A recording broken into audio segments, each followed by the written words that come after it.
What is up, everybody? How's it going? Travis here, and I recently picked up a bunch of samples, decants from Alt because I was kind of trying to smell some of their line, and I wanted to talk about 5 fragrances that I think you should skip. One of them is like on the fence, you know, and so if you're watching this video, you're probably trying to smell good on the cheap, okay? And I remember when I was first getting into fragrances, I really liked those inspired by, clone, dupe sort of houses and conversations, because I didn't really want to spend a bunch of money on fragrances when I first started, and that's probably the case with you.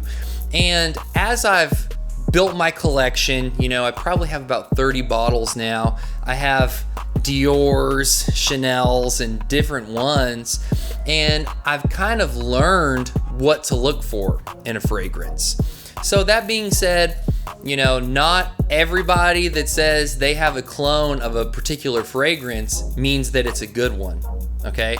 And the next thing that I'll say is, you know, as the case with some of these, you just gotta let them dry down a little bit. So maybe the first initial spray, you'll smell it and you'll think, oh my gosh, this smells nothing like what they say it does. But then by the time you get to the dry down, it will be more similar, less dissimilar, okay? So the first fragrance we're gonna talk about is one that I actually hadn't smelled before. I had heard people talk about Le Labo, Santal 33, and I've been hearing a lot about that house, so you know, I wasn't gonna buy a full bottle. I wanted to get an inspired by just to see if I liked the direction that they were going in. So I'm not gonna compare this to the original, but I ordered this Simply Santal, okay? And so this one's kind of interesting to me. It doesn't smell bad, but what I will say, it kind of smells, my buddy said it smelled like a beachy kind of vibe, you know? To me, it smells like something that I used to smell as a kid, which is, I had this this fish, you know, soap, and it was a L'Oreal. It was in the thing, and I remember when I smelled this, it took me back to that like core memory, you know. This fragrance, this Santal 33, Simply Santal vibe, it's fun. When it gets to the dry down, it's a little more mature. But that being said, I had really high expectations for this one, and so it wasn't really my cup of tea.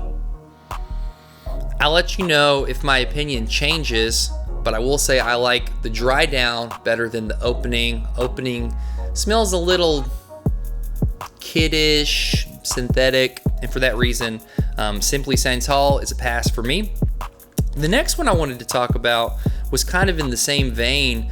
There's this Santal cologne, okay? And, you know, this is the Santal 33 combined with Creed's Aventus cologne.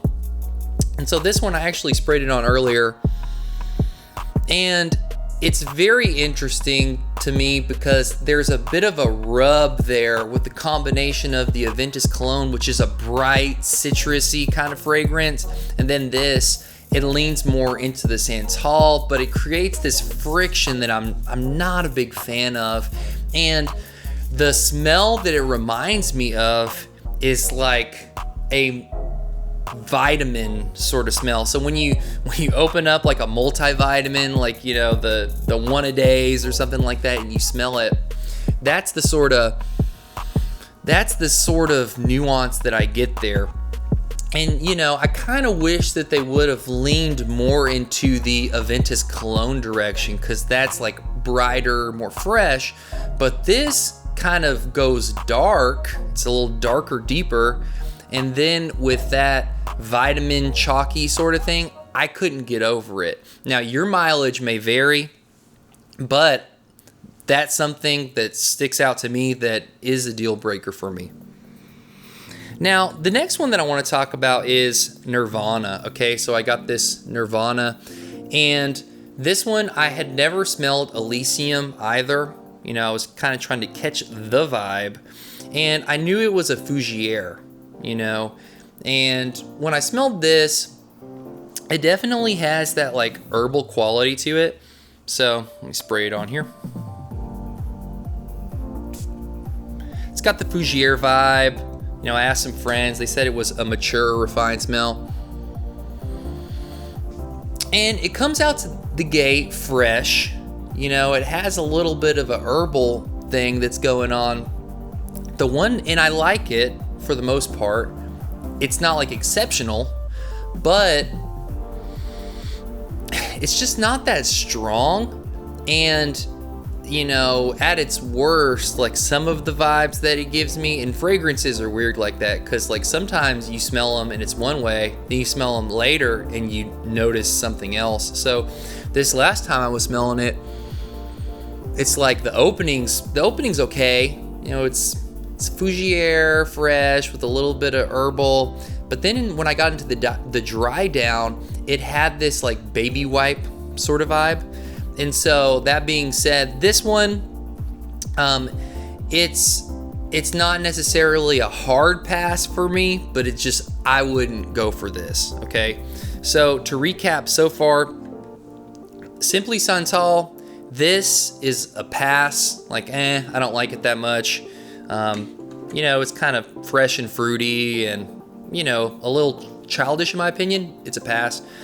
Santal Cologne, this is a hard pass. That chalky vitamin sort of vibe, I just can't get down with it. This is a pass as well. Nirvana, not a big fan for me personally. The next one, this was a bit disappointing, y'all. So I ended up getting this Bleu de Chanel one, and I own Bleu de Chanel. I have a Bleu de Chanel clone from Dossier, really liked it. So I kind of had some high expectations for this one. And when I sprayed it, I was kind of let down,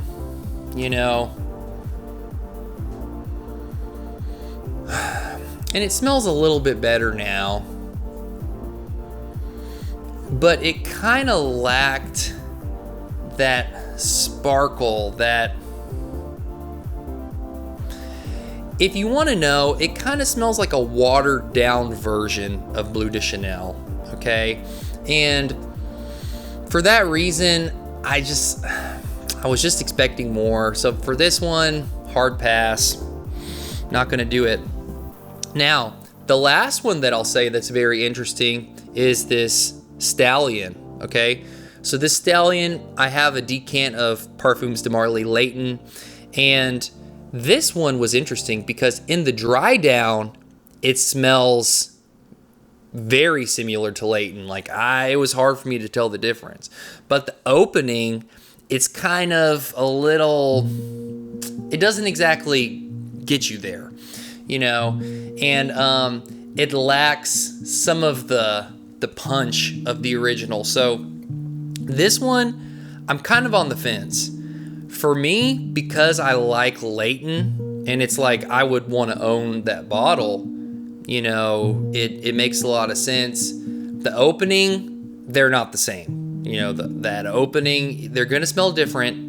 And the dry down, it was hard for me to tell the difference. Okay, I got mixed up a couple times. So with any of these fragrances, that's a great example. You might need to give it until the dry down, okay? But that being said, Layton is one, I think that's kind of worth owning, like the Parfums de Marly one. I know it's expensive, so I completely understand if you wouldn't want to spend that much money. But, these fragrances for me would be a pass. And in the next episode, I'll do a part 2 of this, and I'll do 5 that I actually did like, and these would be ones I would consider adding. But to recap, Simply Santal, for me, it's a pass. Santal Cologne, for me, it's a hard pass. Nirvana, which is based on Elysium by Roja, it's a pass. I just, it doesn't fit my demographic. And then the Bleu de Chanel. This is a hard pass. You'd be better off buying the original one. I know it's more expensive, but it's timeless. It's got the vibes. Or a clone from somewhere else. I like the Dossier version. The Dossier version of Bleu de Chanel has gotten me so many compliments. It's kind of crazy with how big my collection is. And so then the last one is this Stallion. So this is the only one out of these 5 that I'd say, yeah, like you can get this. This one I give a thumbs up to for the dry down only. For the intro, not really the vibe. So if you've been looking at you've been kind of, looking at some of these fragrances, wanting to get your nose on them for the first time, I would just recommend passing on definitely like 4 of these, with the exception of Stallion. But for me, it's a pass, So thank you guys for watching this video. I hope you found it entertaining, talking about the sniffs, the fragrances. And we'll see you in the next video. See you later. Bye.